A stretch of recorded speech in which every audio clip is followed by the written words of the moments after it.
என்றைக்குமே படைப்பாளி இறந்து போகிறதில்லை. அது நல்லா புரிஞ்சுக்கிங்க. நாமெல்லாம் படைப்பாளி. அதாவது சில பேர் உயிரோடு இருந்தும் இறந்து போகிறான், சில பேர் இறந்த பிறகும் உயிரோடு இருக்கிறான் என்பதுதான் உண்மை. கண்ணதாசன் போன்ற கவி பேரரசு போல் இவங்கெல்லாம் இருந்தாலும் கூட அவர்கள் பாடல் வரிகள் இன்றும் தமிழ் மக்களிடையே இருக்கும்.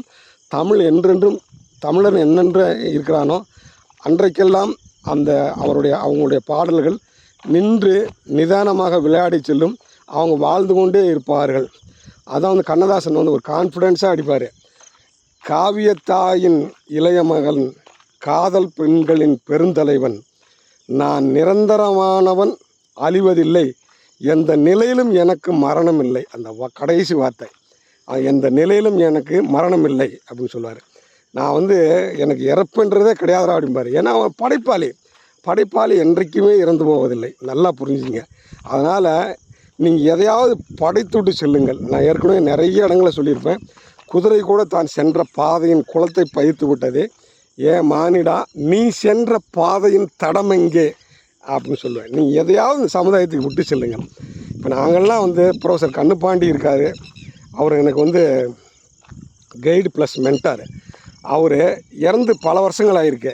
ஆனால் இப்போ கூட நீங்கள் போய் கூகுள் சர்ச்சில் ப்ரொஃபஸர் கண்ணுப்பாண்டி அப்படின்னு சிஎஸ்என் மெரம்பாலஜி அப்படின்னு கூகுள் சர்ச்சில் போனீங்கன்னாக்கா அவர் நண்டில் பண்ணின ஆராய்ச்சி கட்டுரைகள் வரும். அப்போ இறந்துட்டார். இன்னும் அவர் உலகத்தில் வாழ்ந்துட்டுருக்காரு. எவன் நண்டு ஆராய்ச்சி இந்த உலகத்தில் பண்ணுறானோ அவன் பூரா அவருடைய பேப்பரை கோட் பண்ணுவான். அப்போ அவர் வாழ்ந்துக்கிட்டு இருக்குதான்னு அர்த்தம். அவர் அதுதான் படைப்பாளி என்றைக்குமே இறப்பதில்லை. இப்போ நாமெல்லாம் இருக்கிறோம். நாமெல்லாம் 250 ஆர்டிகிள்ஸ் எழுதியிருக்கோம், ரிசர்ச் ஆர்டிகிள்ஸு. அப்போ யாராவது நண்டுலேயும் நல்லது நீரால் ஆராய்ச்சி பண்ணுறாங்கன்னு வச்சுங்க, உலகம் முழுக்க அவங்க நம்மளை கூகுள் சர்ச்சில் போய் நம்ம பேர் அடித்தாச்சுனாக்கா நாம் எழுதின பேப்பர்ஸ் அத்தனை வரும். அப்போ நாங்களாம் இந்த சமுதாயத்தை விட்டு போயிடலாம். போன பிறகும் வாழ்ந்து கொண்டிருப்போம். எங்களுக்கு ஒரு வரப்பிரசாதம். இந்த தொழிலெலாம் எனக்கு வரப்பிரசாதம். இதுக்கு யார் உதவுனாங்களோ அவங்களுக்கு நான் இந்த நேரத்தில் நன்றி சொல்லிக்கிறேன்.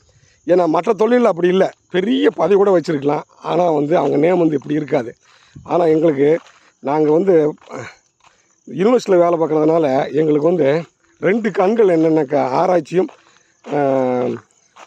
ஒரு டீச்சிங்னு சொல்லுவாங்க, போய் மாணவர்களுக்கு கிளாஸ் எடுக்கிறது. இது ரெண்டுமே 2 கண்கள்னு சொல்லுவாங்க. அந்த ஆராய்ச்சியில் நம்ம எவ்வளோ கான்ட்ரிபியூட் பண்ணுறோமோ அந்த அப்படியே நிற்கும்.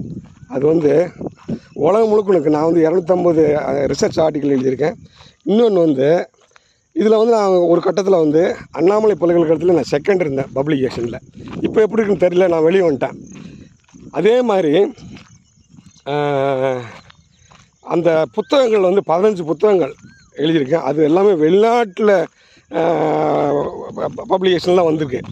அது ஆன்லைனில் தான் நான் பார்க்கலாம். நீங்கள் பேர் அடிச்சிங்கன்னா அது வரும். அதனால் நாங்கள்லாம் இருந்தால் கூட நாங்கள் வாழ்ந்து கொண்டு இருப்போம். எங்களுக்கு என்ன குறை சொல்லுங்கள்? எங்களுக்கு ஒன்றுமே தெரியாது அது இதுன்னு விமர்சனம் பண்ணுறீங்களே. இல்லை, நாங்கள்லாம் வாழ்ந்து கொண்டு இருப்போம். உங்களுக்கு நீங்கள் அந்த மாதிரிலாம் நீங்கள் கொஞ்ச நாள் பேசப்படுவீங்க, அவ்வளோதான். ஆனால் நாங்கள் இறந்த பிறகும் பேசப்படுவோம். எங்களை எவனாவது ஒருத்தன் கோட் பண்ணுவான். இப்போ சவுந்தரபாண்டியன் போட்டு கிராப்பு அல்லது ஃப்ரெஷ் வாட்டர் ப்ரான் போட்டாக்கா என்னுடைய பேப்பர்ஸ் பூரா வரும். அவன் இப்போ எழுதுகிறப்ப என்னுடைய பேரை உள்ளே சேர்ப்பான். அப்புறம் நான் வாழ்ந்து கொண்டிருப்பேன். இதுதான் படைப்பாளி என்றைக்குமே இறக்க போகிறதில்ல. அவன் இறந்தாலும் வாழ்ந்து கொண்டிருப்பான் அப்படிங்கிறத நான் இதில் சொல்ல வரேன்.